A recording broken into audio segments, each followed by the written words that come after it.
Good evening. Welcome to the January 10th, 2024 meeting of the Town of Southampton Conservation Board.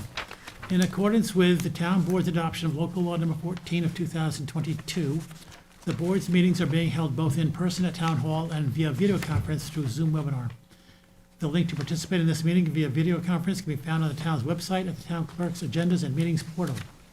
You can also watch live stream video and submit written comments for the public record through the town website. If you are attending via Zoom and wish to speak during this meeting, then please click the raise hand icon. As a reminder to all applicants, agents, and members of the public who wish to speak at the meeting, please state your name and Hamilton residence for the record. Thank you. I invite everyone to rise for the salute to the flag. To the flag of the United States of America and to the republic for which it stands, one nation, under God, indivisible, with liberty and justice for all.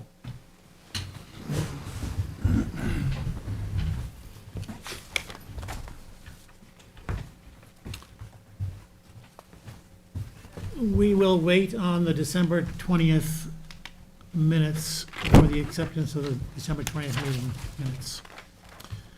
Public hearings A021076, Nicholas Christopher and Penelope Christopher.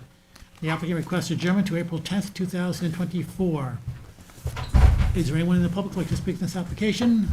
Anybody on Zoom? Motion to adjourn till April 10th, 2024. Second? All in favor? Opposed?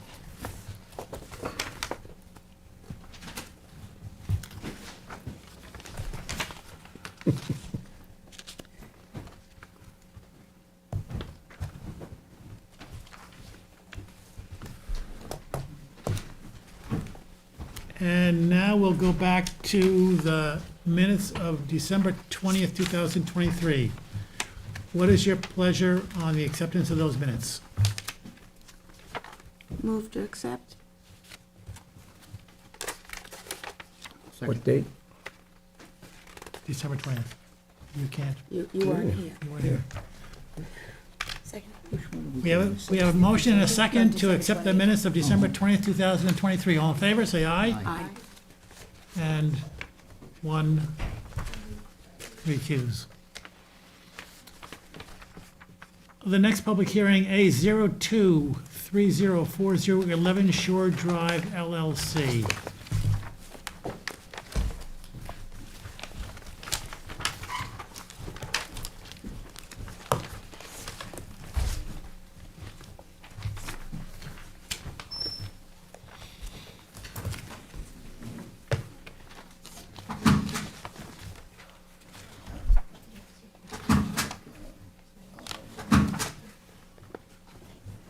Daphne's here.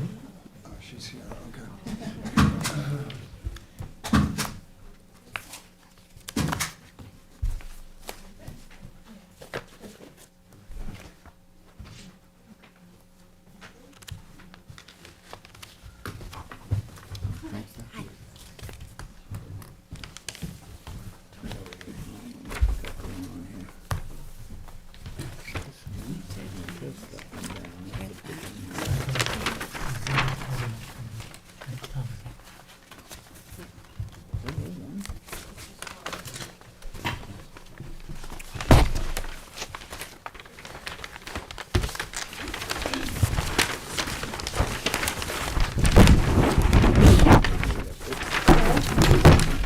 Daphne Vaughn, Southampton Planning, for the applicant 11 West Shore Drive, LLC.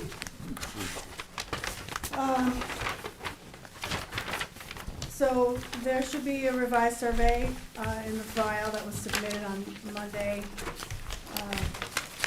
earlier in the day. After the last hearing in November, we took the board's comments to heart and went back to the drawing board to see what kind of modifications we could make to make the project a little more palatable. So we did a small reduction in the footprint by about 211 square feet from the original approval. They expanded the second floor, so it's basically a box over a box similar to the house that's being built a few doors down.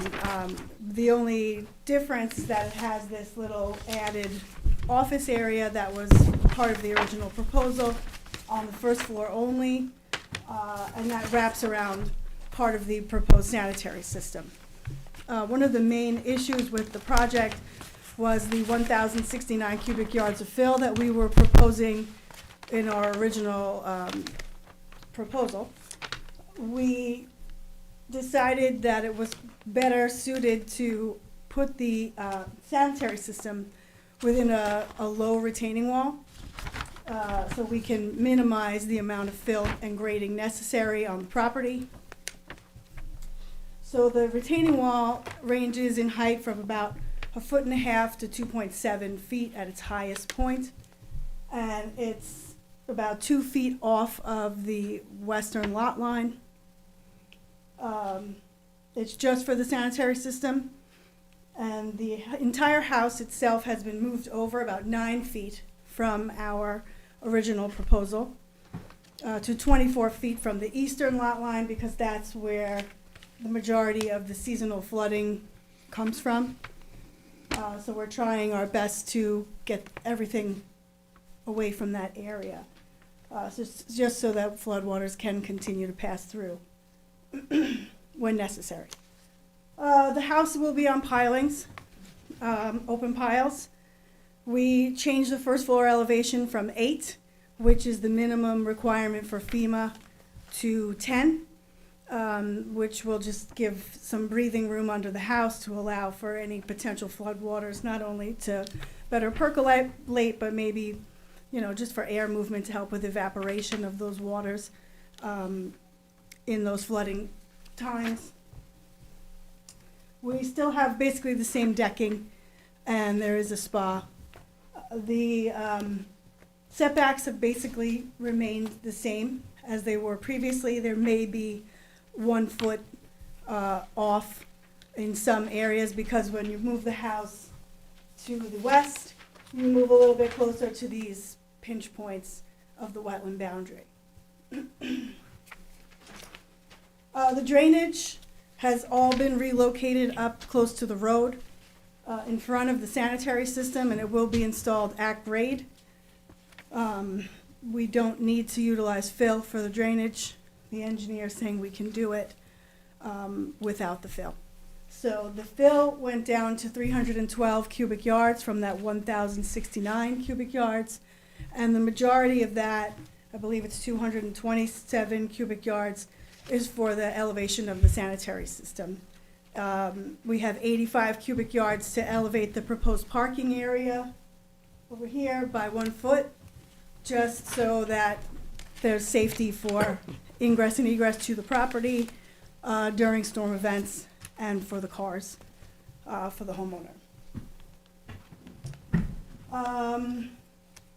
The buffer is still the same at 65 feet landward of the bayside wetland boundary,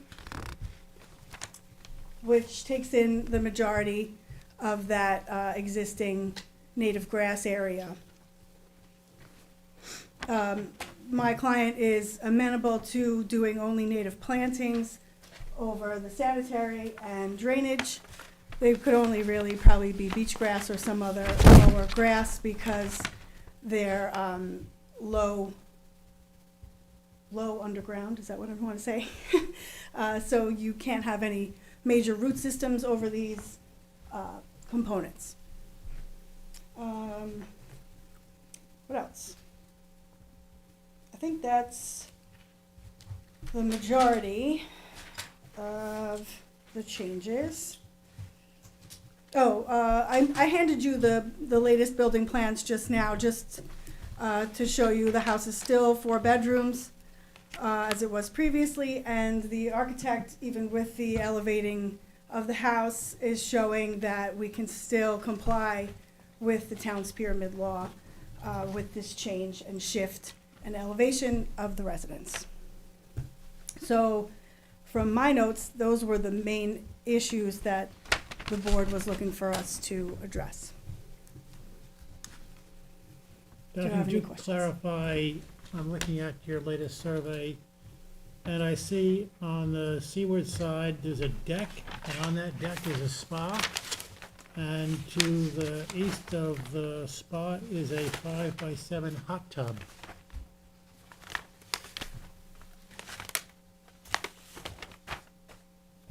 What do you mean to the east of the spa? That's, isn't that the same thing? On the east side of the deck is, on the corner, is a 5x7 hot tub. Okay, what's the spa? It's the same. What, are you looking at something different? I'm confused. Oh, are you looking at the architect's plan? Yeah, The architect, I'm looking at this one, it's just passed out. yeah, the survey is supposed to be based on that. I think the architect might have shrunk the spa/hot tub to 4x6 on his plan because he wasn't accounting for the parts that go under the deck.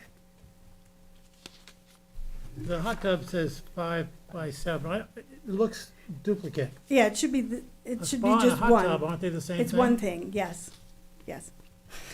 The survey shows accurately the accessory components of Okay, this. then The that hot- architectural plan may not have that accurate. Okay, the hot tub then will not be standing freestanding, it'll be on top of the deck. And that means it'll be elevated, right? Well, so he's showing it sunk in the deck. I think that that's what the plan is to sink it in the deck. I'm just wondering about, in a flood event, if it's gonna get wet. Well, yeah, I guess that's possible. I suppose a hot tub can get wet, Yeah, yeah, I suppose. but I'm thinking more of the workings of it, the Yeah, because that components. would be the corner that would be within that 4-foot elevation where flooding is likely to occur in bad times. Yeah, I don't know that it needs to be sunken in the deck, and I was just looking for clarification. Yeah. I see two different things, I wanna know which one it is, but you clarified, so I appreciate that. I'll have more questions later, but I wanna hear what staff has to say. okay.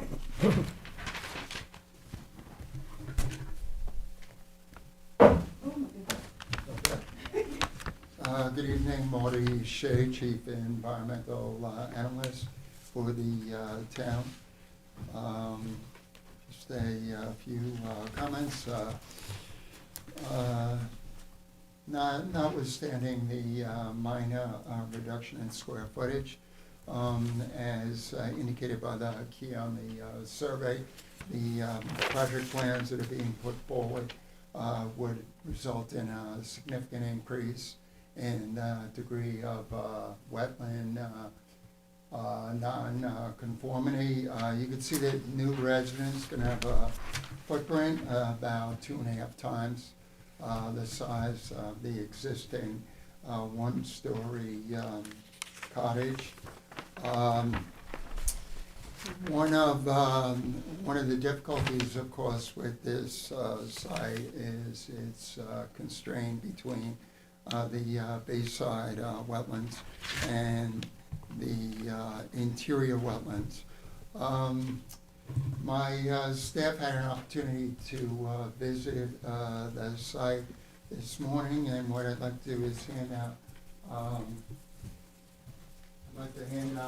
photos that we're taking showing a significant degree of flooding that occurs at this fragile site. You do have a pack of those photos in your main file.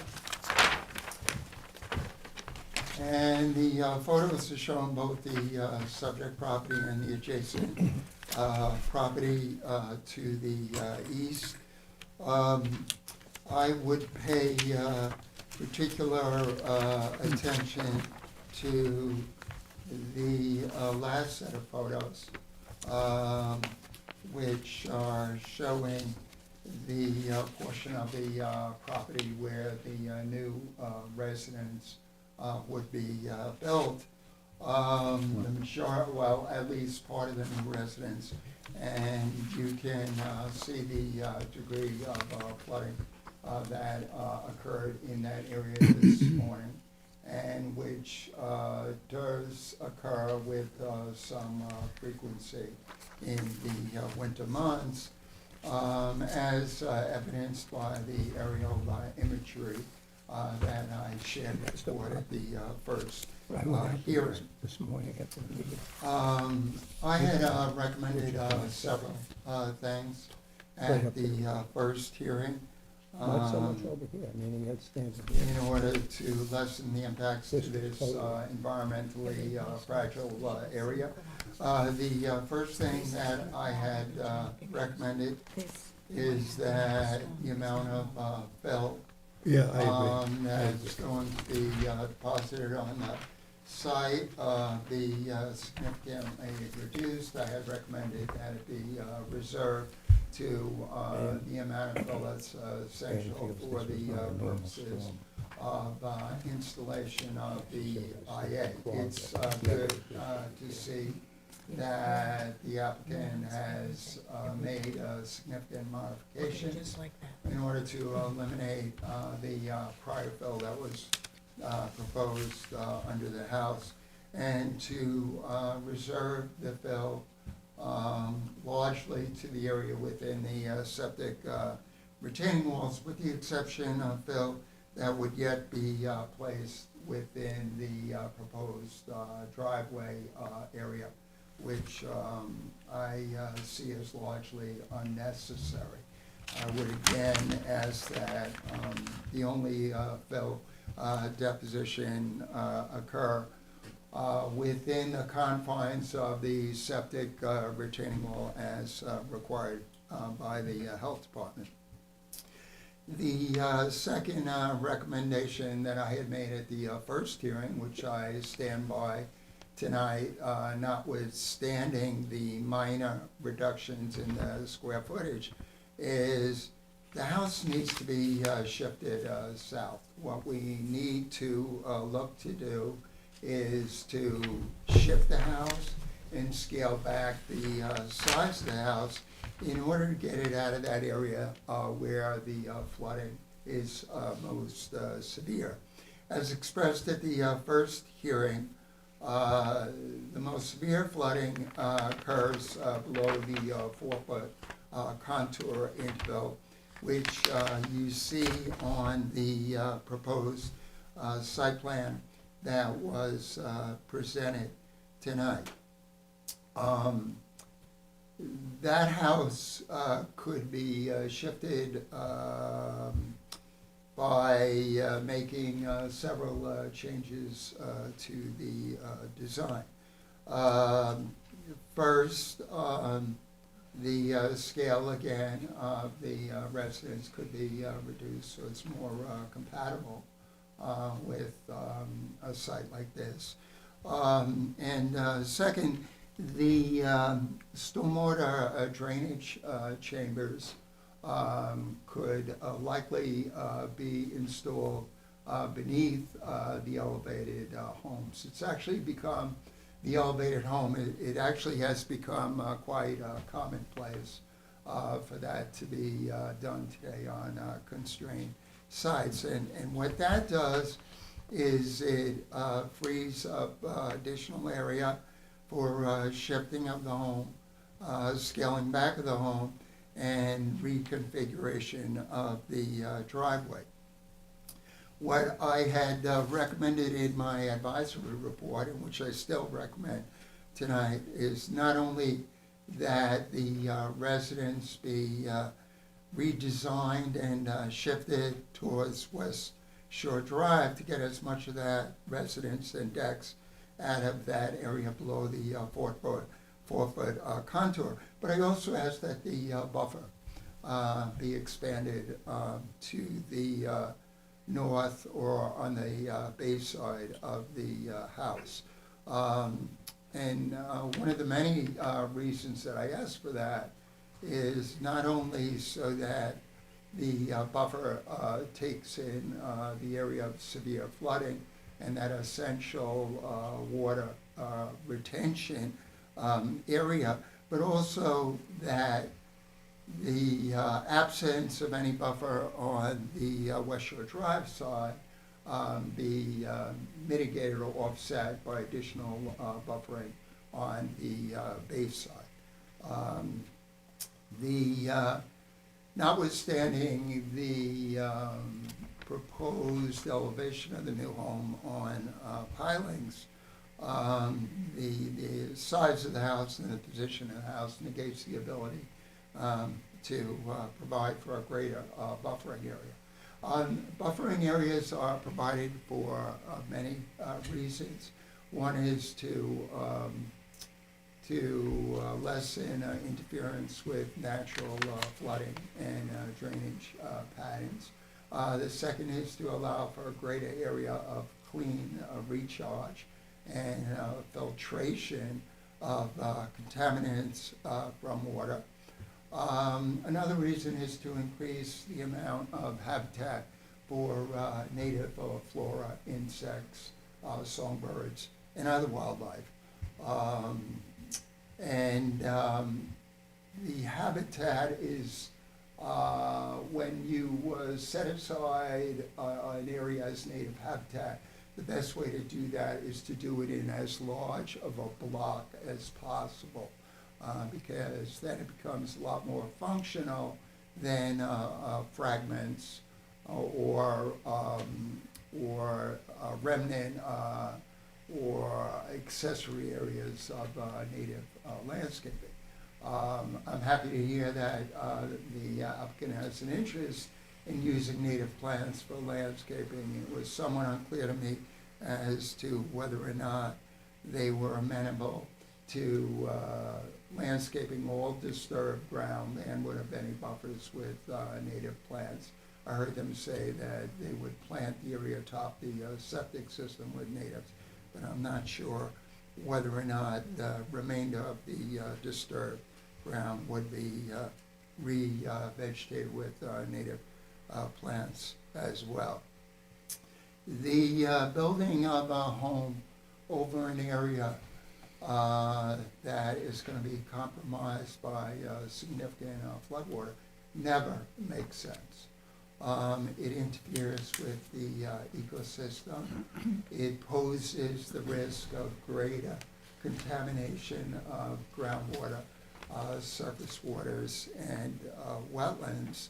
And it obviously interferes with water retention and natural flooding and drainage patterns. When a project plan like this comes forward, initially I look for the applicant to take the initiative to come back with a revised plan that's more consistent with my recommendations.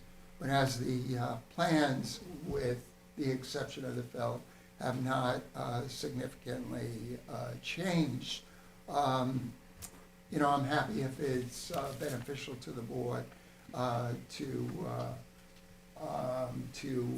prepare a drawing for the board to consider showing a possible practicable alternative in terms of design, with, again, the goal of shifting their residents out of the area where the most severe flooding typically occurs, and getting, and where necessary, scaling back the residents. Usually I start by just taking the basic footprint of the residents and seeing what I can achieve by shifting that without reduction. And then if there is a need for reduction in the scale in order to achieve the goals in terms of wetlands protection, then I look to see whether or not initially minor changes can be made to the plan rather than very significant changes. So this, I'm sure the board members know this area well. These are not the only properties that flood in this area. The major flooding is not related to the bayside. If you go to the bayside of this property, what you'll see is a sanded cobble beach, and then a rise or sand berm. And then you have interior lowland. Typically, when I observe the flooding on this property, it appears to be a consequence of shallow groundwater and elevated groundwater conditions, rather than a surface spillover of water from the interior freshwater wetlands. Years ago, the road was primarily earthen, and oftentimes it was underwater as well. Some stone had been placed down over the years. So my staff had indicated that today they could reach the property, but after that, the remainder of the road was underwater. So you're looking at a plan right now that does not conform with the wetland permit issuance standards, as it greatly increases the degree of wetland nonconformity. Remember that for an existing developed site, the minimum required wetland construction and buffer setbacks are 100 feet and 75 feet. Obviously, the constraints of the property and the abutting wetlands prevent the applicant from achieving those setbacks, but where you can't achieve those setbacks, the burden is on the applicant to demonstrate that they are maximizing setbacks, maximizing buffers, minimizing the impact on the land and buffering area, and that the mitigation that they're offering is sufficient to offset the impacts resulting from the lesser setback. Marty, I was wondering, Setbacks. I was Yes. wondering if you could help me, because I don't understand it, maybe you could help me understand. Yes. If the house is gonna be on pilings, how does shifting the house mitigate any flooding on the property? I'm not sure how that works. Well, there's a couple things. First of all, I would offer that it never makes sense for the town to approve a house that's gonna be standing over open water, oftentimes during the winter months. That creates not only a risk for the owner in terms of mold and decay of the residence. It can present access issues when there's an emergency, and it also poses risk of contamination. Although the new house may be standing on pilings, in virtually all cases where an applicant home is built on pilings, that area below the house is used for storage purposes. And it's the storage of materials below the house that oftentimes can pose risk of contamination. Again, the conditions of this property is that you have a major part that floods, and that's part of the natural ecosystem and the greater wetland ecosystem in this area. So you want to do what you can to limit or avoid impacts to the most sensitive portions of the land, and those would be the portions that flood most frequently. As indicated at the first hearing on this application, I have been at this property in years past when the entire property was underwater, and there was water surrounding the existing cottage. So, as evidenced by the aerial imagery, the flooding conditions can get a lot worse. So I think the town should not only do everything they can to protect the hydrology of the wetland ecosystem, but also to minimize the risk of contamination and ensure that the residence is safe for future occupants. And I think permitting a house above water runs counter to all those goals. Thank you.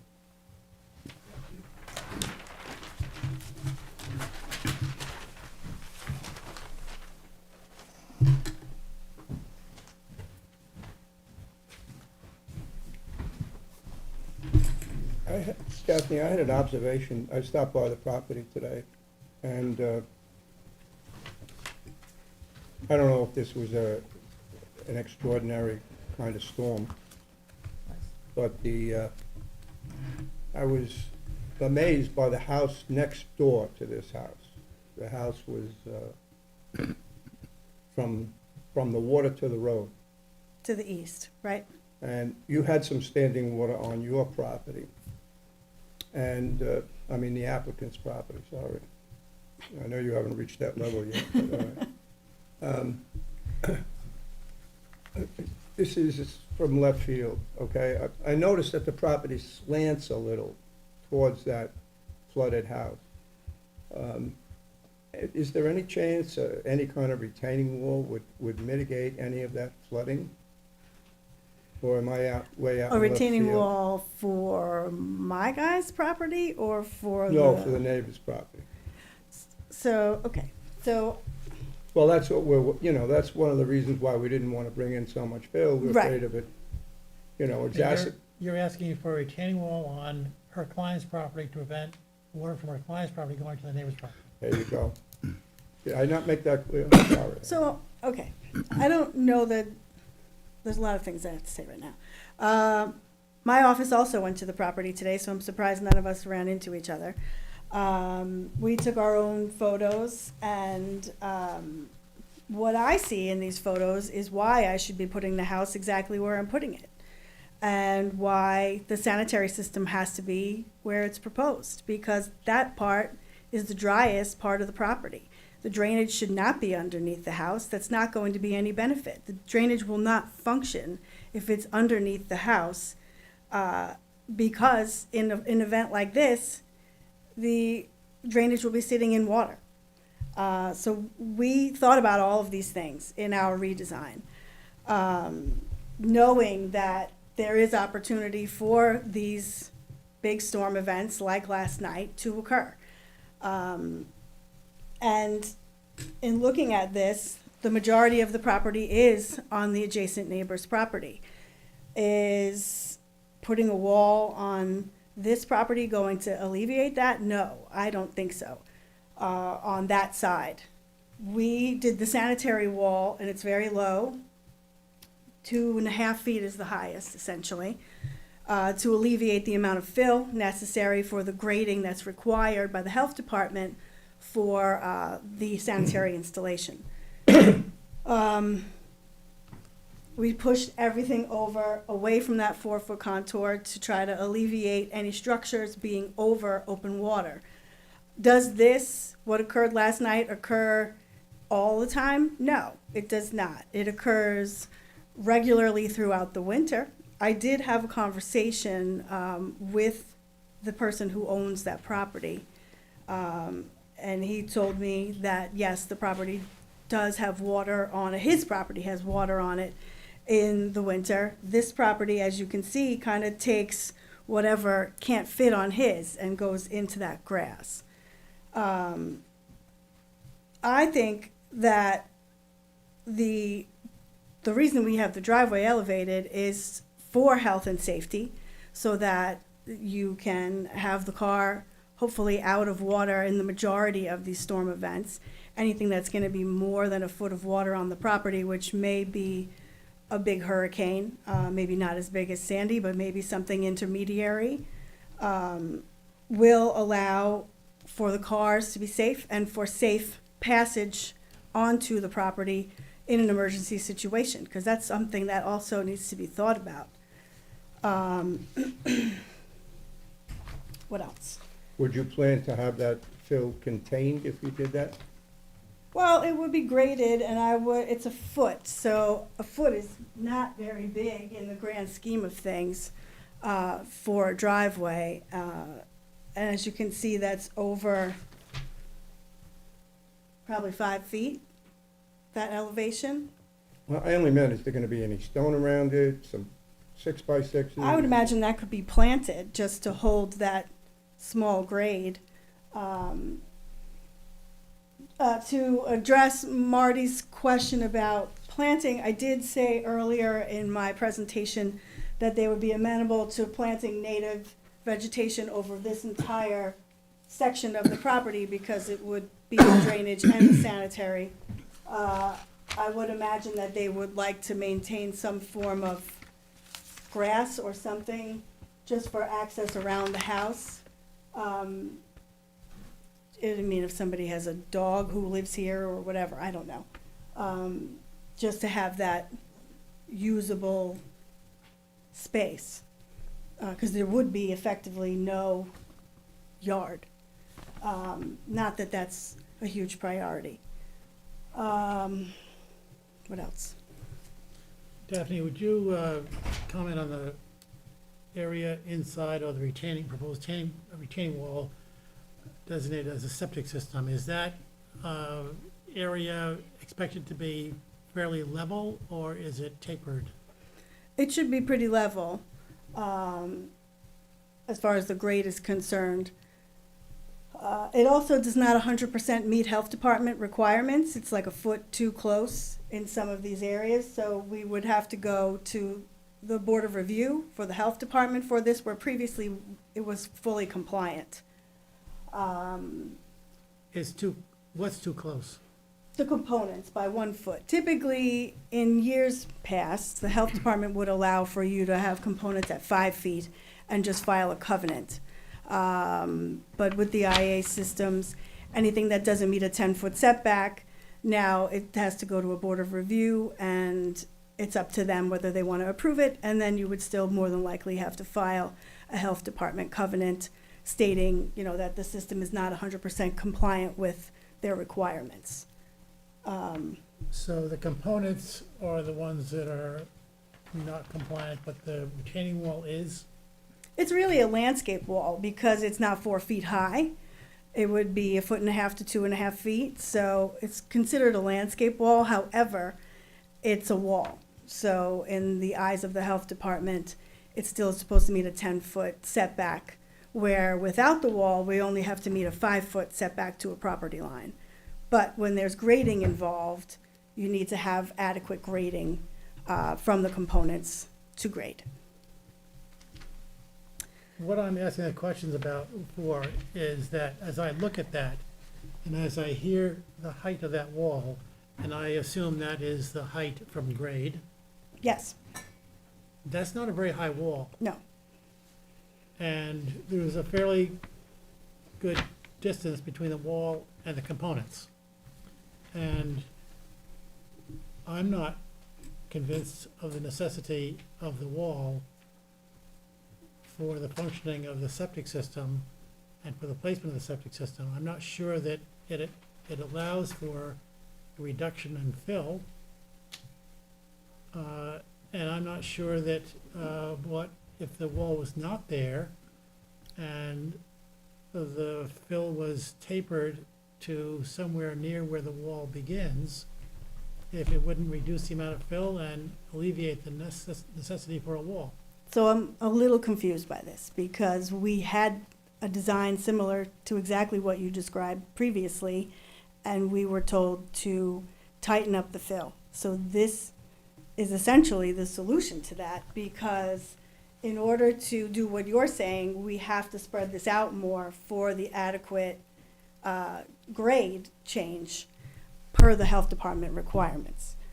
I don't think that you would be able to have the change that's needed per the requirements of the health department with, even though the wall is low. To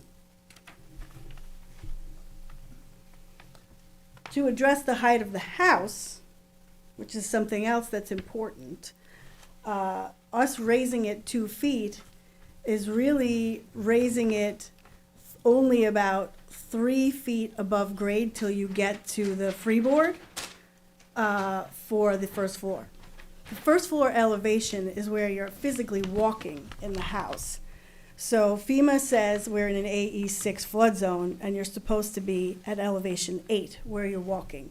So if this is elevation 4 under the house, then you really need to be 4 feet above grade where you're walking. But the building department calls for 2 feet of freeboard, which is the components to construct underneath the house.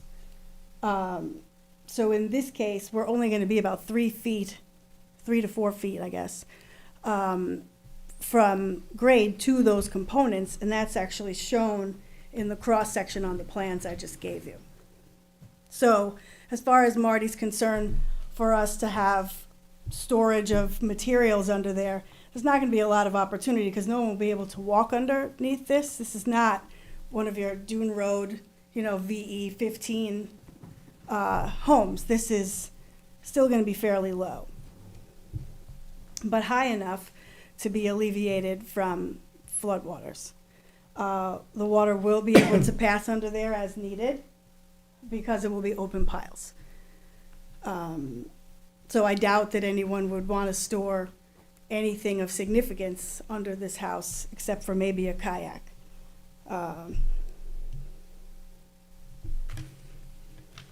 And those structures for stormwater chambers, is that entirely to catch the runoff from the roof? Yes, that's for the roof and the spa, and that's sufficient for all of that area.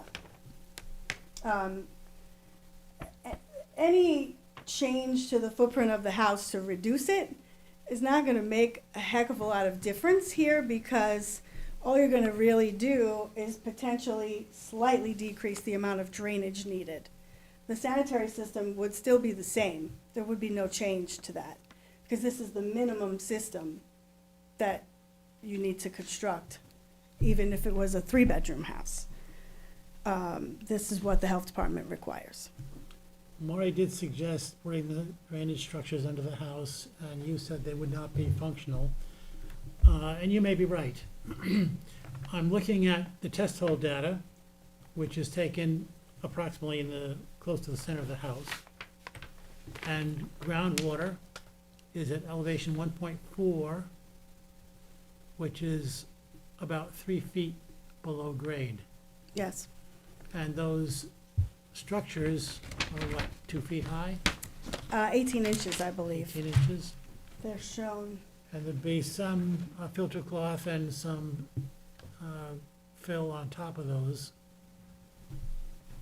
But I look at the property in these pictures that were taken today, and I'm not sure that anything is gonna work to prevent that flooding from happening. And that's with all the water going right across, evenly across the property, all the rainfall. These structures would absorb that rainfall during the storm. Of course, nothing after that. So I'm not sure how functional they would need to be with a big storm like this. They'd be more functional for a smaller storm. Right.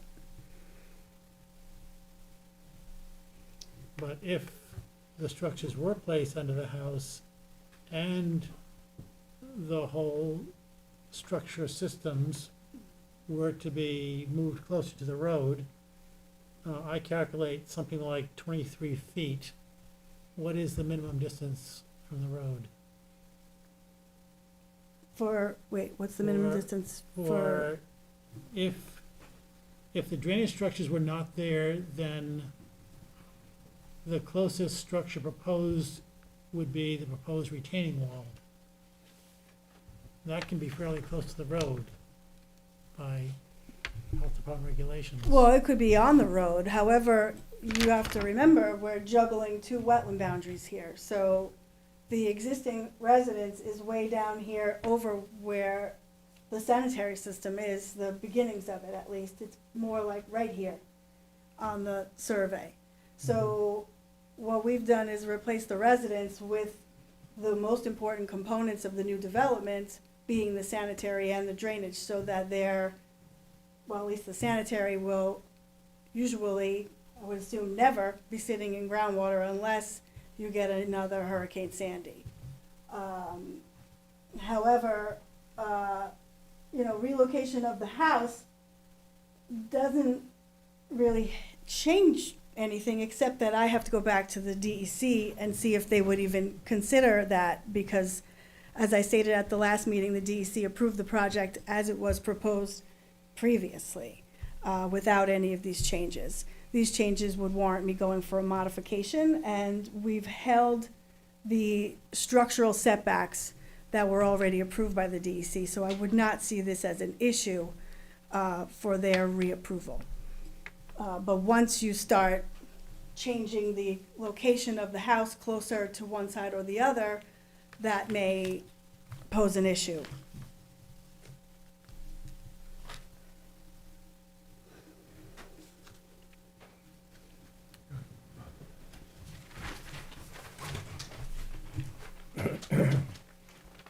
Marty, Shay, let's move this.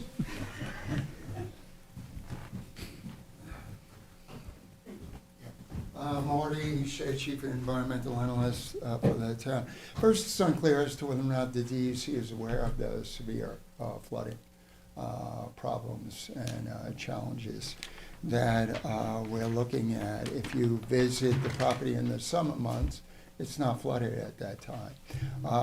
In that regard, I'm happy to get a letter to the DEC and make them aware of the flooding that occurs here, so that they would be perhaps more amenable to considering greater flexibility in modifying the project plans.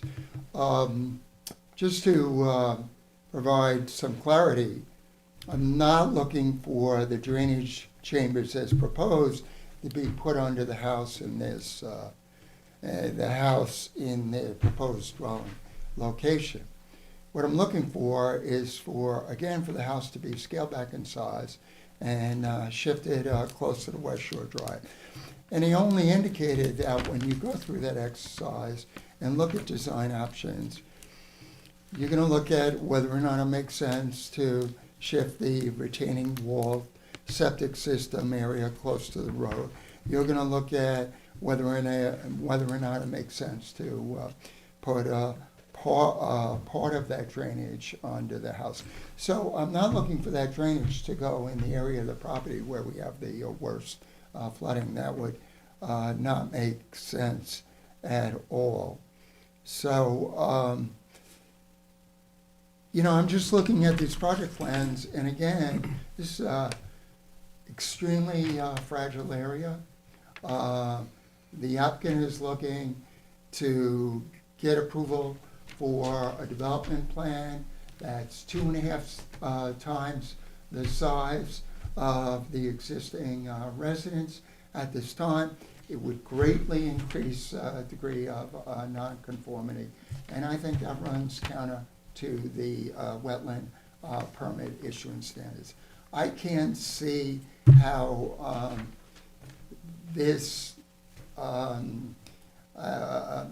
I can't see whether a case could be made that these plans are consistent with direction set by Chapter 325 and the stringent standards. So again, as offered earlier, in the event that the hearing is adjourned tonight, I'm happy to come back to the board at the next hearing with a drawing to show a practical alternative in terms of design for this site that would address many of my concerns. The board may be aware that we had received emails from the public in which they expressed concern about this project. They also forwarded site photos as well. So we may have some members of the public that would like to speak tonight. So I would ask that the board open up the hearing to the, thank you. A couple of questions first. Daphne, does the DEC regulate that freshwater wetland across the street? Yes. How big is that? How big is that wetland? It's huge. Okay. I think I passed out aerials last time that show the extent of that. It actually wraps around a significant area. Okay. All right. They also regulate Little Peconic Bay, or rather the setback from Little Peconic Bay. Yes.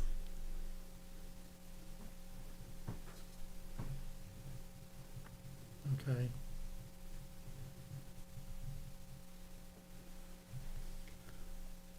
One of the things that I think about on this is I look at your plan, and although you go step by step and you justify various things, I'm looking at it, and I see a lot of disturbance that has structures, whether it's drainage structure, septic system, driveway, house.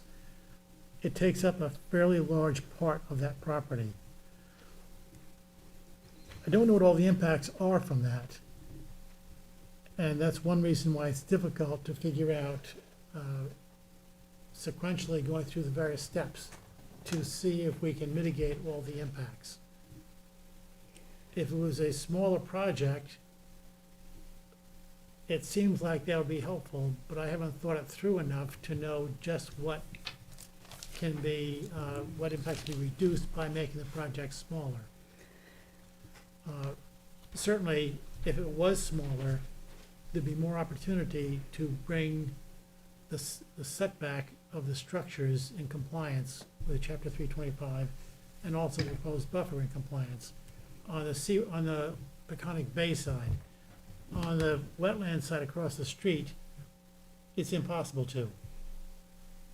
But there is a road, there is disturbance already, there is activity there, and the thrust of what I've been hearing so far and by the board's comments and staff has been primarily to protect the Little Peconic Bay wetland side rather than across the street.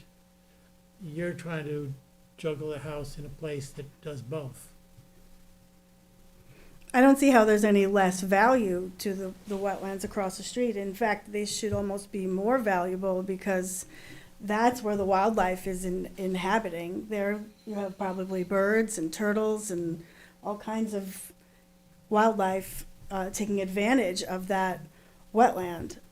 Granted, of course, the bay is important, but both of them should be equally valuable because this is not a puddle. This is a significant wetland that wraps around the entire south, west, and east of here. There are a few homes on this wetland down in this area, but they're completely surrounded by wetlands vegetation. I want to bring to the board's attention the precedent that was set on the property a few doors down. The size of that house is larger by leaps and bounds than what was there previously. They also have a 6-foot-high retaining wall with a very significant amount of fill, and their entire parking will be within that retaining wall. It's essentially a moat, and anybody who went there today may have seen that that property is also surrounded by water. So it's not just this area that's having this problem, it's a neighborhood issue. We're proposing significantly less fill, much lower walls, only for the sanitary, not for the house or anything else.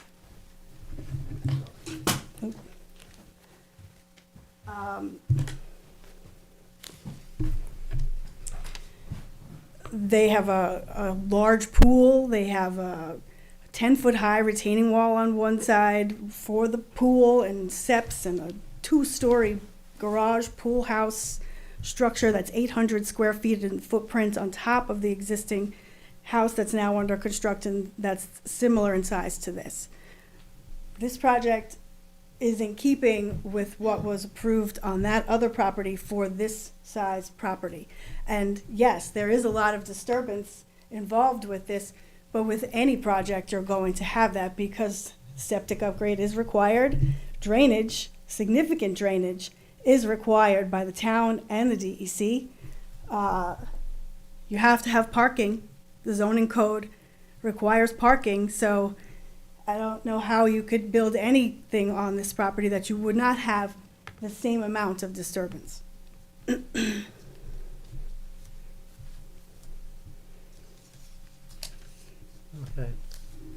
Any other questions by the board? At this point, I want to ask if the public has, if anyone in the public wants to speak to this application, yes.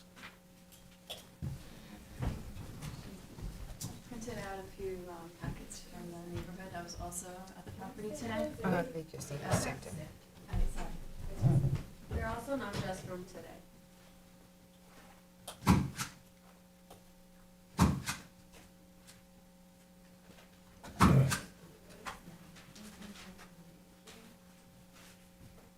They're all the same. They're straight. No problem.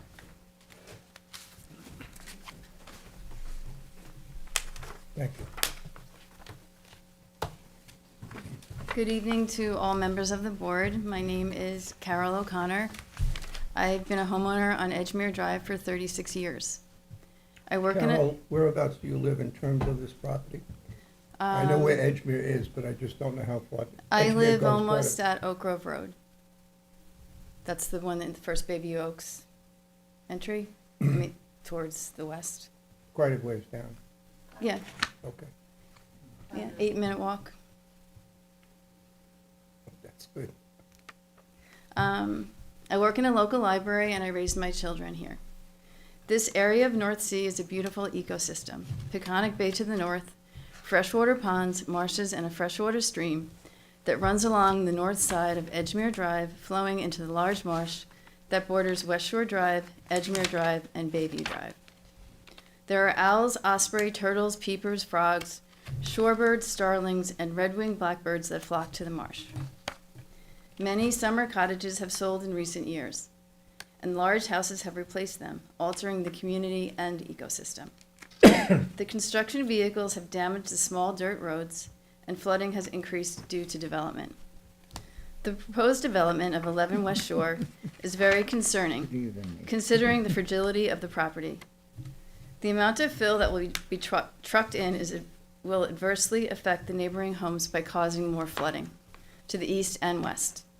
Large trucks will damage native grasses along the marsh and cause the road to collapse more on the south side where the marsh is. The new house that is under construction, 2 houses to the west, has already caused increased flooding and irreparable damage to the road and marsh. Just this morning, it was surrounded by a moat. West Shore Drive is a small dirt road, at some points as narrow as 8 feet. This area is not cut out for this type of development. I encourage the members of the board to take a drive, to look at the neighborhood, maybe catch a beautiful sunset, and see firsthand how this project would have adverse impacts to the neighboring homes and to all that walk, run, bike, and explore this area. Lastly, the assumption that the property owner made that he could build a house similar to the construction 2 houses west is laughable and disturbing. This is the last thing that should happen. Thank you. Thank you. Right. Hi, my name is Catherine. I'm her daughter.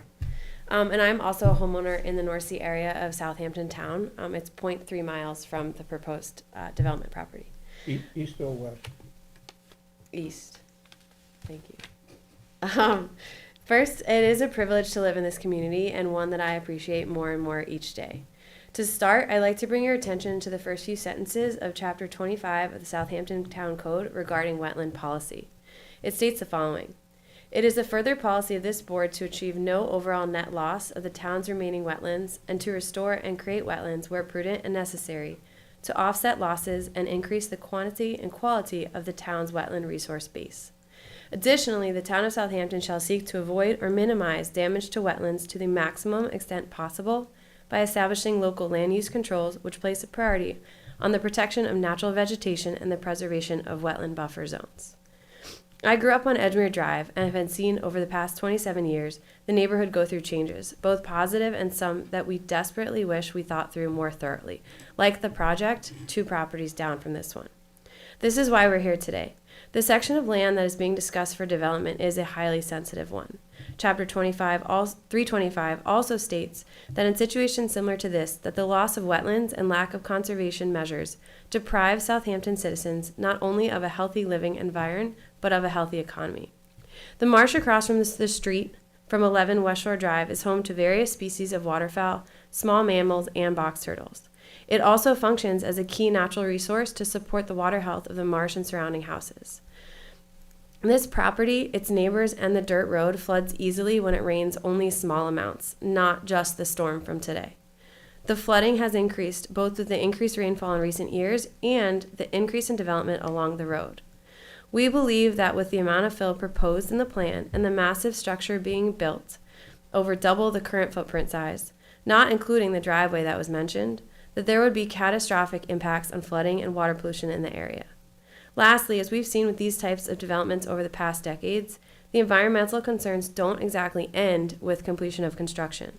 The continuing concerns post-construction include landscaping, like the grass lawn that was mentioned, clear cutting, planting non-native plants, use of pesticides, illegal attempts to fill or pave wetland roads, and more.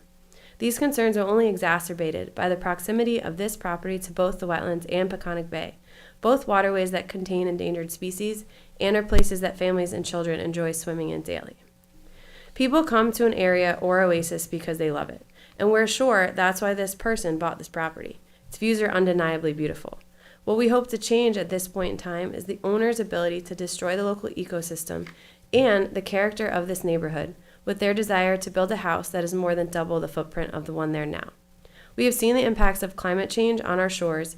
We know how flooding and wind affects this property and this road. We have faith that this board will not allow a project of this magnitude to destroy a fragile ecosystem and the sensitive natural beauty mere feet away from this proposed new structure, but instead will support a plan being created that matches the current footprint and promises to caretake for the ecosystem around it. We wanted to pose a few questions. I didn't know how this worked. Can we ask questions? You direct questions to the board. Okay, great. I'm just gonna say them. You can answer them whenever. We were wondering if this house is going to be someone's primary residence or simply another spec house to be sold for profit. We also were wondering if the materials that are going to be used in the ground, fill, etc., are permitted environmentally in these wetlands. And then the last wetland boundary measurement that was named in the previous meeting, the date was slightly unclear. We were wondering when that was made and if possible, if we could request a new one to be assessed. Thanks. The answer to a couple of the questions Sure. is that materials are all have to pass muster so that they would not be treated lumber near the wetlands.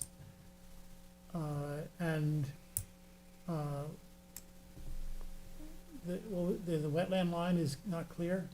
It sounded like the date of the last wetland boundary might have been in 2017, but we weren't sure. And so we were just wondering when that was and if it has been more than a few years that have passed. There have been a number of storms that have overflowed this area, and it might be worth. Whether it's a spec or a primary residence really doesn't have an influence on us. It's an application. We And, thought we'd just yeah, ask. that's the way we look at it. March Hey, 30th, would you mind 2022. signing in, please? Yeah, And will you submit those comments in writing? I would love to. That's great. Thank you. Sorry, you said March? March 30th, 2022 is listed on the survey. It's the name on the delineated by Daphne Vaughn, who's present. Whenever that happens, our staff always verifies. Cool. Thank you.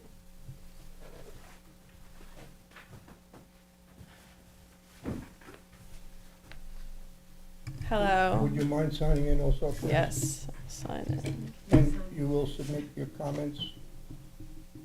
Yes, mine are handwritten, but I will type them up. That's okay, we can struggle through it. Hello, my name is Allison, and I'm also a resident of Southampton Town. I would like to thank you for your time and for allowing us this space to be heard tonight. I've never attended a conservation board hearing, but after years of continued overdevelopment surrounding the home I grew up in, I felt obligated to attend when I heard about this proposed development.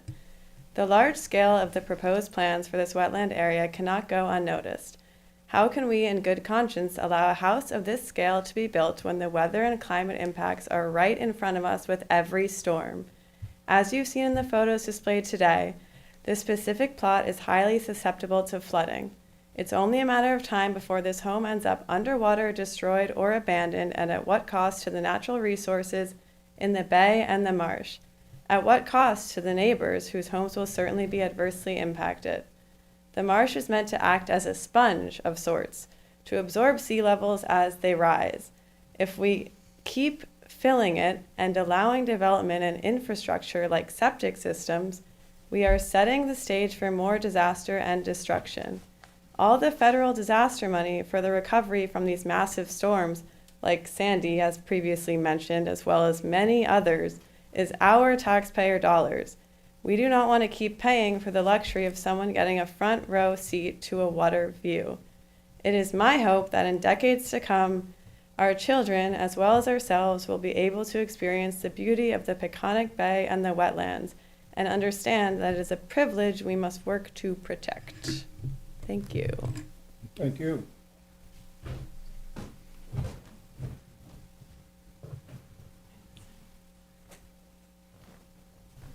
Good evening, thanks for your help. My name's Eddie O'Connor. I've also lived right in this area for a really long time. Appreciate your efforts.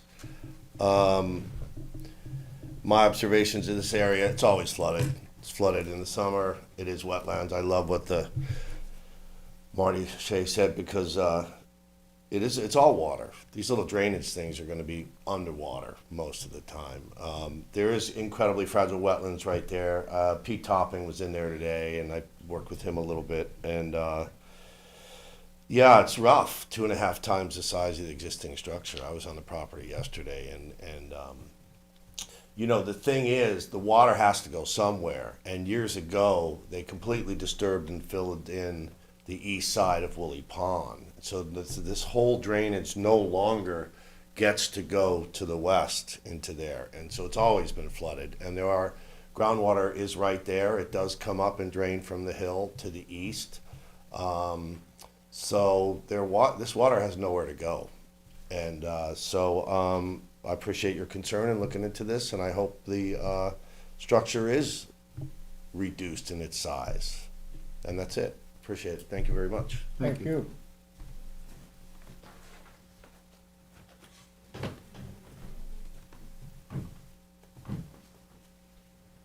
guess adjourn. Let's summarize where we've been tonight and sketch out what we have left to do.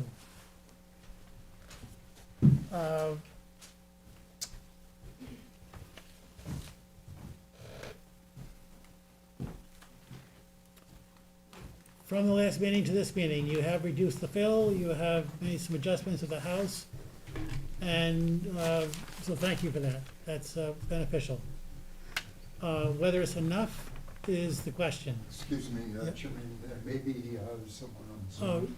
Kevin, do we have somebody else? Looks like we have one person. Is somebody on Zoom right now? Yeah, one person with their hand up. Okay, let's do that one now.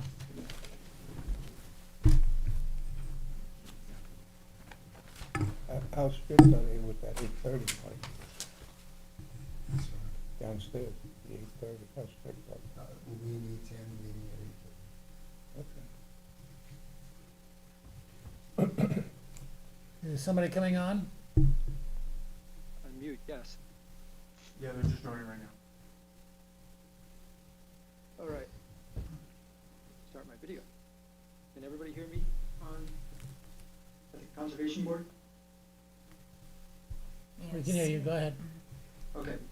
yes, my name is Jeff Gakel, and I'm a property owner at 131 Edgemere Drive, approximately a half mile up the road from 11 Shore Drive. And I just have a question for the Conservation Board and the town of Southampton. And the question is, what sort of liability does this project expose the Conservation Board and the town to, if approved? My reason for this question is, if you look at the projected sea level rise scenario for this area from the state of New York, there will be a projected 12-inch sea level rise in the next 30 years within this area that will inundate most of Shore Drive, part of Bayview Drive, all of the wetland, and 1 to 1.5 properties to the east of 11 Shore Drive. And so it goes back to some of the earlier comments in tonight's meeting, in that if this project gets approved, what do we anticipate in the future, and what sort of liability does the city or town and the Conservation Board put themselves at if there's damages done to these properties and life under these scenarios? It's just a question. Doesn't have to be answered now. Let me try to answer that.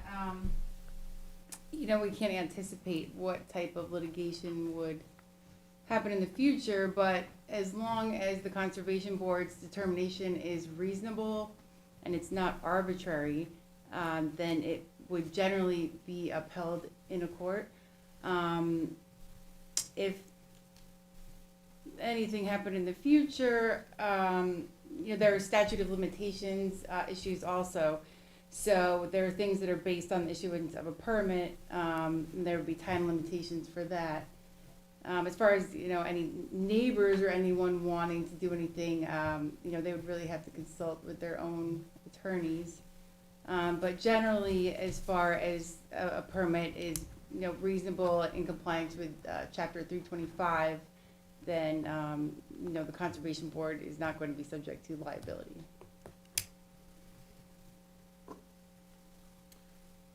Thank you. Is there anyone else on Zoom, Kevin? Yeah, we have another hand up.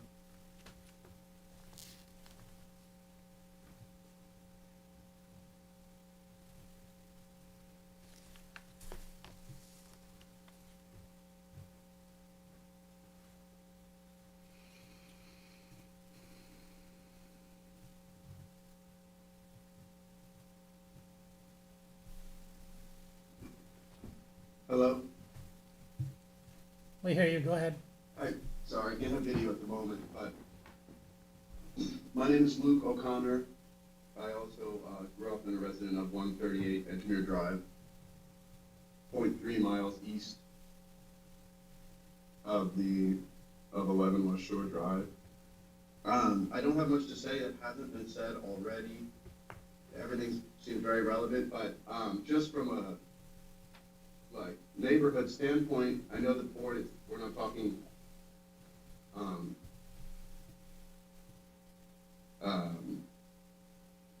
appealing personally or anything, but the woman who's representing the client, on a personal note, it's troubling that the owner of the property is not even present. I know it may not impact the board's decision, but if I can, that's a comment I'd like to make. Maybe their presence isn't, it's not mandatory, but it's troubling as a member of the neighborhood that they have no interest in, being personally present. I understand after this house was sold, it became clear that it's 11 and 13 West Shore Drive are two separate properties, but the representative of the owner made a statement about how it's the water on 11 West Shore Drive is overflow from the neighbor's property. And since the early 90s, riding bikes and living down this road, it's never appeared that it's anything other than something that fills up with water around the year, whenever it rains, whenever there's a surge. it's not, doesn't seem, oh, it's coming from one side or the other.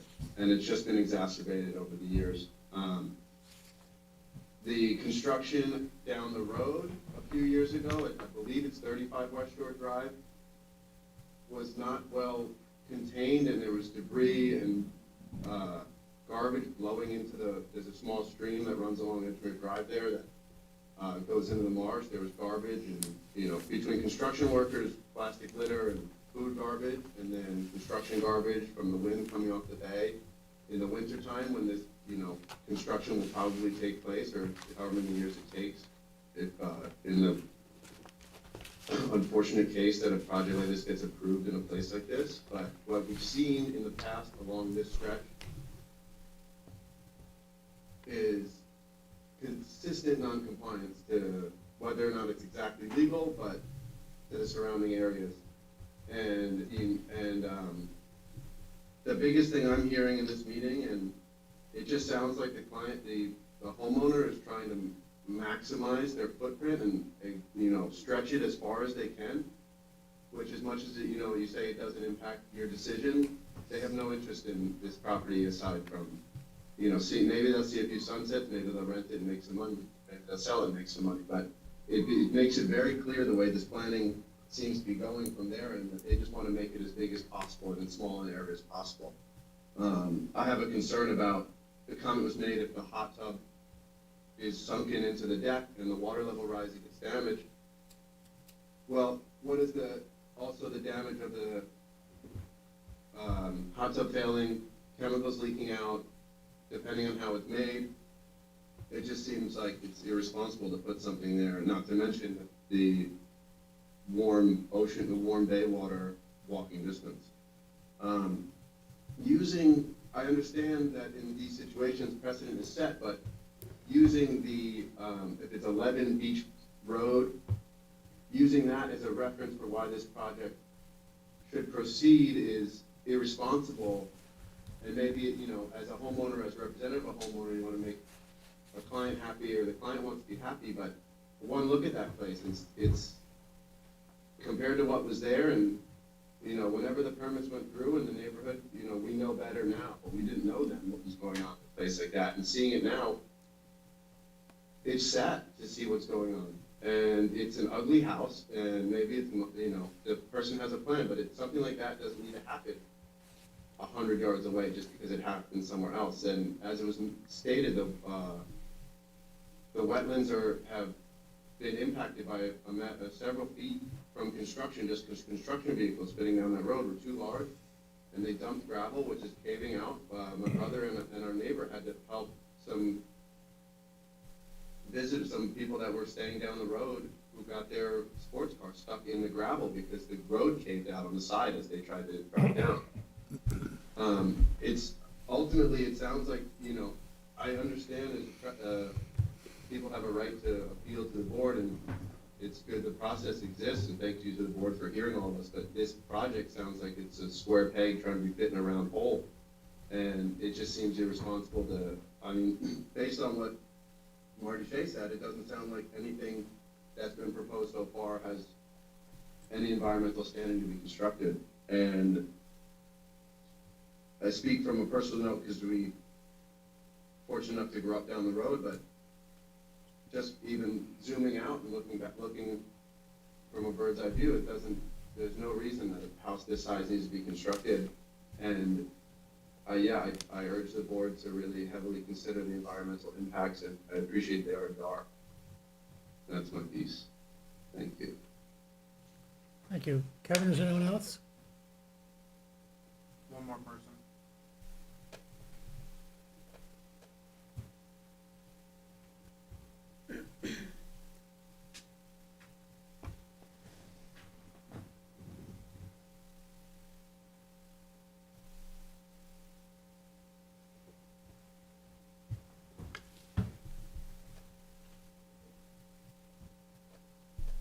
Hi, good evening. Can you hear me? Yes, go ahead. Hi, my name is Darla Stahecki. I am a owner of a property at 61 Peconic Bay Avenue, which is on the corner of both Peconic Bay Avenue and Bayview Drive. So my home and driveway are on Bayview Drive, and as you know, Bayview Drive connects to West Shore Road, where this project is. I have lived here, my parents actually bought this home when I was 6 months old. So I think I can give everyone a pretty good glimpse, having lived here for my entire 50 years of my life. And I can share that actually when I was a little girl, I would go to the subject property, and given that water was always there, in the wintertime it made a very nice ice skating rink. And I used to have fun going over there and playing there. In listening to all of this tonight, it's hard for me to understand what's being proposed to be built there. We are all living now with the new project that's taking place at 11 Beach Road, which my understanding that was approved some time ago, but is a large hulking property. And although I do admire and like the person that owns that home, I do feel it is way too large for this area, and I think that to take this new property and look at that as the baseline is really just extraordinary. This entire area is being destroyed by these projects. I only wish that the town of Southampton would consider buying a piece of property like this and preserving it, because I think that is the real solution here.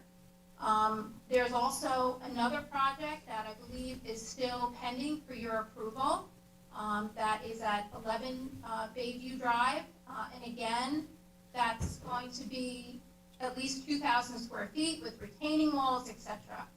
But I just want to share a little bit without taking too much of your time, and I will certainly gladly put this all into writing.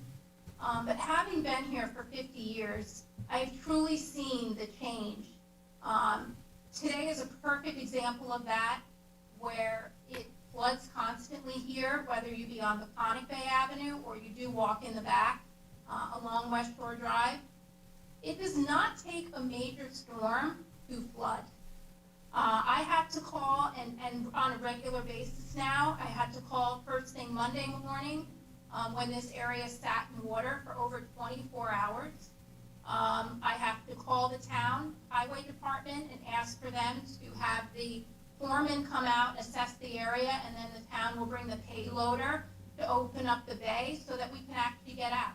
I think you can understand this is a huge life safety issue.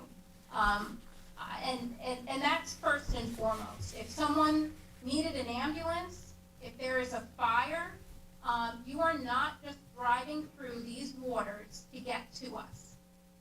So that is first and foremost. We flooded again today, and I know pretty much we will also be flooding on Saturday. This is not about the winter time. This is about all seasons. Probably the only exception where it's a bit drier, of course, is the summertime. But I can tell you, as someone who has a sump pump and fall, winter, spring, these are regular events here, and it does not take a Hurricane Sandy.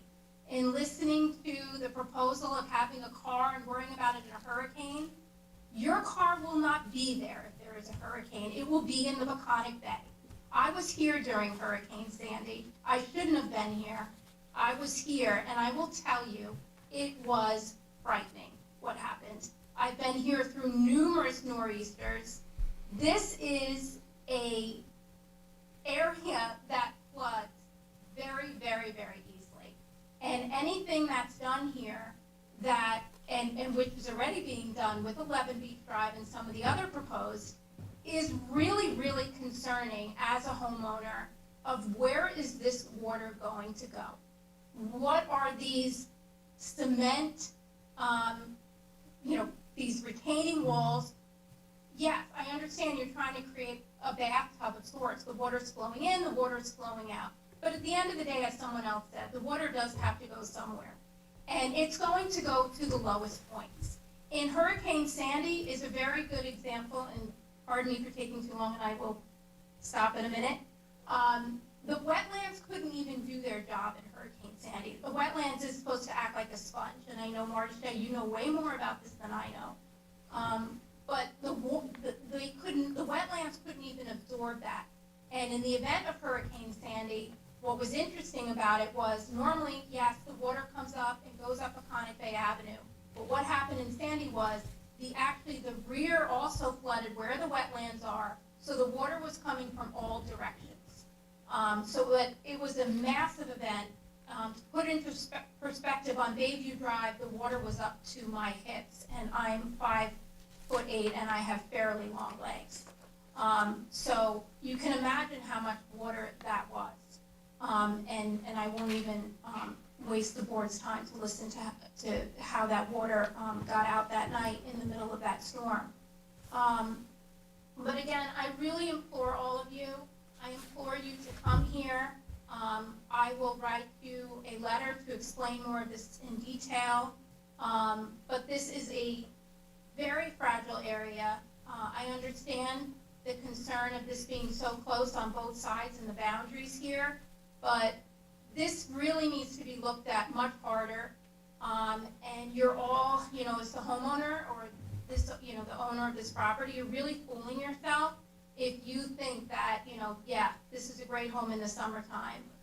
But with El Nino and all the climate changes, things aren't the way they used to be anymore. So whatever is built here really needs to be taken under very strong consideration.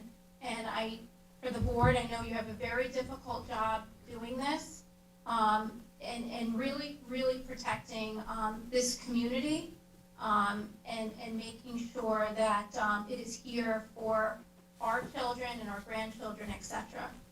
But thank you for your time. Thank you. Kevin, is there anyone else? That's all. So to wrap things up, we need to adjourn this to another date. What we want to do here is just explore alternatives, continue to, as Chapter 25 directs us to. It has been suggested to keep the construction outside of the 4-foot contour. Don't know if that's possible, but see if you can achieve that. See if you can tighten up anything else here to do that, perhaps reduce the size of the structure, the footprint. You've heard the comments from the public, you've heard the comments from the staff and the board. Don't need to go over that. You are entitled to a house on this property, there's no question that, you have a constitutional right to that, that's not a question here. But just the location, the size, and all the appendages to that are questions. We have to keep moving because there's other things going on here, we've got a lot of agenda ahead of us, and do we need to end the meeting, or do you need to leave? The meeting needs to end at 8:30. That's what we've been told by maintenance. I can see if you can get a few extra minutes. Why do we have to end? Because they're downstairs gonna- or up here? I'll go and speak to them. They have to COVID fog the building. All right? The whole So building? I'll go and speak to them. We cannot end by 8:30. Well, I can't leave the file records just out in the hall. They need to get in the Okay. area that's being fogged. Maybe they You wanna could put them go in in the the attorney's office? town attorney's office. Yeah, we can do that. All right, Karina and I are gonna need to get our personal stuff out of the area because they're gonna start fogging within a few minutes. Okay. So they're not gonna fog up here, are they? No, just What in the What land about, management. what about the entrance when we I think leave? it's fine, because the doors to land management, Okay. there's those double doors there, so I think it's just in that. I don't want to be climbing out the window. Yeah, the window's a long jump down. So we have to set a date to adjourn. Okay, I just have one comment to make with regard to the owner of the property. The board does recall he was here at the last meeting. He was unable to attend tonight, so I'm just here representing him to address that. One last comment that I have is, no matter what you construct on this property, you're gonna need construction vehicles, and they're all gonna be the same size essentially, to construct a house that's 600 square feet or a house that's 2,000 square feet. So I don't really think that's a valid argument. because that's just the nature of redevelopment is vehicles and different contractors. It's just a matter of them being respectful to their surrounding environment. I want to pull my calendar before you start Okay. throwing dates. Thank you very much. You're very welcome. Thank you. very much. Thank you.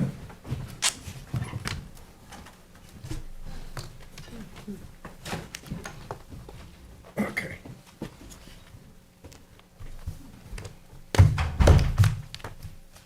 I also want to note that neither of the immediately adjacent neighbors showed up tonight. We will be most impacted. Oh, where is this going? You're not done yet.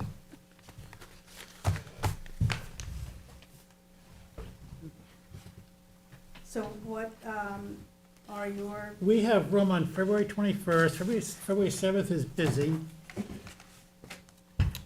March 13th, depending on adjournments, could be available. March 27th is available. April 10th is available. I cannot do February 21st. March 13th, you said? March 13th, we have two on right now that could be busy. March 27th is better. Okay, you can proceed, okay, we got personal stuff, Thank you.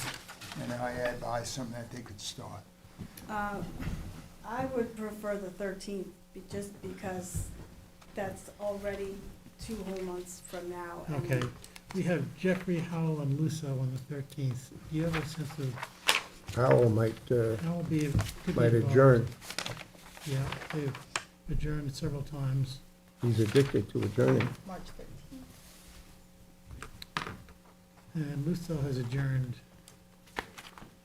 Yeah, I would say the 13th is fine. Okay. Okay. Is there a motion to adjourn to March 13th, March 13th or February 13th? March 13th. So moved. Second. All in favor? Aye. Opposed? The administrative wetland permits are in your packets, advisory reports for the planning board. There's a 292, 39B resolution.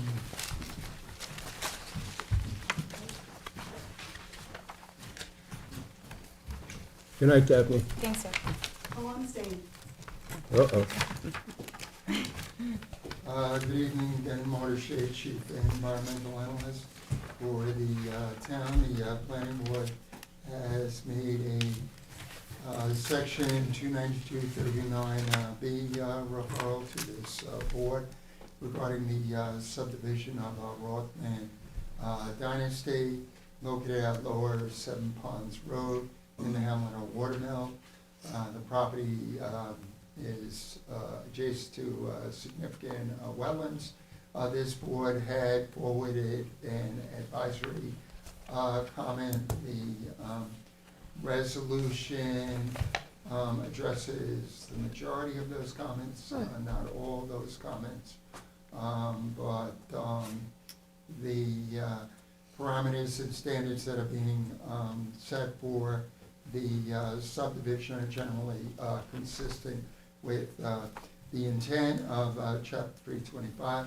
So I would recommend that the board act to approve the draft conditions of final approval. Is there a motion? So moved. Second. Resolved that the Conservation Board hereby approves the draft conditions of final approval for the subdivision of Rothman Dynasty, which were referred by the Planning Board to the Conservation Board on January 9th, 2024. All in favor? Aye. Opposed? Resolution of conditional approval, A 022038, Cromos. Any discussion? Move to issue. Second. Resolved that a conditional wetland permit approval be granted to Cromos 119 Sandu Court LLC for the proposed project on terms and conditions set forth therein. All in favor? Aye. Opposed? A 023029, Stephen J. Van Kuken Family 2020 Irrevocable Trust. Any discussion? Move to issue. Second. Resolved that a conditional wetland approval granted to the Stephen J. Van Kuken Family 2020 Irrevocable Trust for the proposed project on the terms and conditions of both therein. All in favor? Aye. Opposed? Preliminary review of signature determination, A 022082, Erlinda Bildner, postponed to January 24th. Motion to postpone to January 24th, 2024. Second. All in favor? Aye. Opposed? A 022101, Eric Belfi and Tara Belfi, postponed to January 24th. Motion to postpone to January 24th, 2024. Second. All in favor? Aye. Opposed? A 023022, Guillaume Savadier, postponed to January 24th. Motion to postpone to January 24th, 2024. Second. All in favor? Aye. Opposed? A 023041, Jennifer Standing. Yeah. Morty Shea, Chief Environmental Analyst for the town. This is a pending application for redevelopment of a residentially developed property that runs on Turtle Cove in the Hamilton North Sea. There is a preliminary advisory report on file dated December 28, 2023. The project plans would necessitate relief from the wetland construction and buffer setbacks. As such, I have put forward an alternative plan that would be wholly compliant with the wetland permit issuance standards and would be consistent with the redevelopment plans that this board approved on the adjacent property. Essentially, I saw the ability to take virtually the entire plant and just shift it further landward. The project as redesigned would provide for a minimum wetland building setback of 100 feet and buffer setback of 75 feet, so it would be conforming. As such, we have sufficient information to make a determination, and the hearing requirement can be waived. Motion to waive the public hearing. Second. Now therefore be resolved, Town Conservation Board hereby waives the public hearing requirement pursuant to Chapter 325, Chapter 325-8E of the Town Code. All in favor? Aye. Opposed?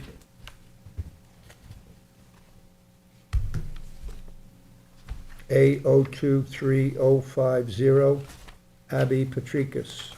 This application relates to an existing residentially developed property on Flying Point Road in Watermill. The property has frontage on Burnett's Creek. The applicant is seeking reapproval of residential expansion plan that had been authorized by this board many years ago. It was conditioned upon establishment of a wetland preservation area and restored naturally vegetated buffer, which has been established by covenant. The plans call for a two-story addition as well as a partial second story addition on the existing home. The buffer as required by this board and established by covenant would be fully restored. The sanitary system would be upgraded to an IAOWTS. There is sufficient information for us to make a determination on this application. As such, the hearing requirement can be waived. Motion to waive the public hearing. Second? Resolved that the Town Conservation Board hereby waives the public hearing requirement pursuant to Chapter 325, Section 325-80 of the Town Code. All in favor? Aye. Opposed? A 023097, Dwayne Fiedler and Joanne Fiedler. This application relates to a residentially developed property on Sunset Avenue in the East Block that fronts the Shinnecock Bay, and also has a corridor of reed dominated wetlands running along Sunset Avenue. The applicant is looking to demolish an existing pool house and to construct a two-story wing in addition to an existing residence which this board had authorized by permit. The majority of the addition would occur within the existing structural footprints, and would also take up some existing lawn and landscape area. The existing hot tub would be relocated to likewise provide sufficient area for the addition. The septic system would be upgraded to an IAOWTS. Upon my recent inspection, I found that the open space, conservation easement, and non-disturbance buffer that were established as conditions of both planning board subdivision approval and a prior permit issued by this board had been cleared and need to be restored. I have put forward a plan to the applicant that would significantly expand the existing buffers and would require that the impacted areas to the easement and the existing buffer be reclaimed by native revegetation. The applicant has indicated that they're amenable to that significant mitigation. As such, we have sufficient information to make a determination, and the public hearing requirement can be waived. Motion to waive the public hearing? Second. Resolved that the Town Conservation Board hereby waives the public hearing requirement pursuant to Chapter 325, Section 325-80 of the Town Code. All in favor? Aye. Opposed? Resolution for modification, CB 22017, Thomas Crowley and Julia Crowley. This is a wetland permit modification application that has been put forward to a new residence and accessory improvements that are under construction at this time, and former vacant land. The plans call for scaling back of some of the authorized improvements, some changes to the drive area, including construction of a retaining wall to avert any erosion risk. The plans are compliant with the required covenanted naturally vegetated wetland non-disturbance non-fertilization buffer, and generally consistent with the structural and hardscape improvements that were previously authorized by this board. So there is a resolution before you in order to modify the existing permit so that the applicant can go forward with those changes. I should also note that the redesign would also significantly lessen fill placement on the property, so I do support these changes to the construction plans. Motion issued a modification? Second. Resolved that a wetlands permit modification be issued to Thomas Crowley and Julia Crowley for the proposed project with the terms and conditions set forth therein. All in favor? Aye. Opposed? TB. Excuse me.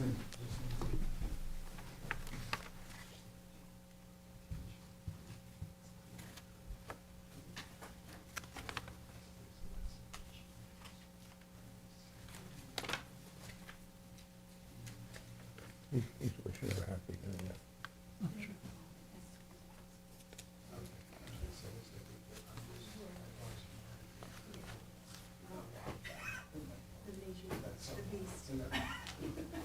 I'm sorry. CB 22036, Jim Lynn Realty Corp. So, this is an existing, this is a residentially developed property that's frontage on Shenandoah Bay. The board had issued a permit to allow for various one-story and two-story additions, conditioned upon reclamation along the bayfront, inclusive of removal of unauthorized treated retaining walls and native revegetation, as well as establishment of covenanted naturally vegetated buffers. The project also called for an upgrade to the sanitary system to an IAOW2TS. In driving by the property, we found that the existing residence, which was going to be expanded, was fully demolished, and they were in the midst of pouring a new foundation. So they were issued a stop work order. However, the new foundation and house plans would be consistent with the pre-existing footprint and the expansion to that footprint as authorized by this board. So I'm not seeing that the construction of a new home will result in any additional adverse wetland impacts. As such, this is a resolution to approve the necessary modifications to the permit to allow this project to go forward. Motion to issue the modification. Second? Resolved that a wetlands permit modification be issued to Jim Lynn Realty Corp. for the proposed project on terms and conditions set forth therein. All in favor? Aye. Opposed? Is there a motion to adjourn? So moved. Second. All in favor? Aye. Opposed? Thank you, Kevin.